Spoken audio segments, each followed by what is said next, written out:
എല്ലാവരും പ്രിയപ്പെട്ട മൈത്രയാണ് എന്നോടൊപ്പം. മൈത്ര, നമസ്കാരം.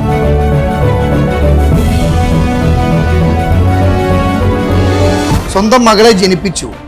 ആ മകളെ 20 വയസ്സ് കഴിഞ്ഞ് വളർത്താൻ ത്രാണിയില്ലാത്ത നിങ്ങൾ എന്തൊരു തന്തയാണ്.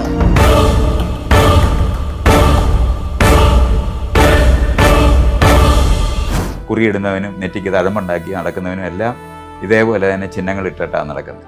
അത് മറ്റുള്ളവരെ അറിയിക്കണം, ഞങ്ങൾ നിങ്ങളുടെ കൂട്ടത്തിൽപ്പെടുന്നതല്ല.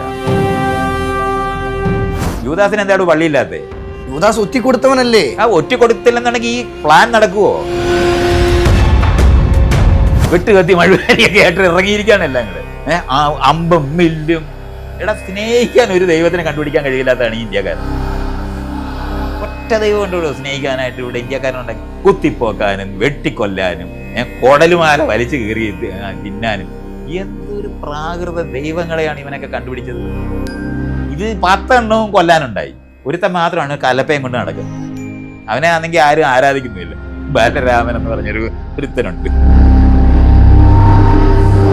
അത് വായിച്ച പുസ്തകങ്ങളില് ഖുറാനാണോ ഭഗവത്ഗീതയാണോ ബൈബിളാണോ ഇഷ്ടം? അത് 3 ഞാൻ ഒരുപോലെ കുപ്പത്തൊട്ടി കളഞ്ഞു, നോക്കുപോലും ചെയ്തു. അപ്പൊ മൈത്രേയന്റെ തട്ട് താണു തന്നെ ഇരിക്കും.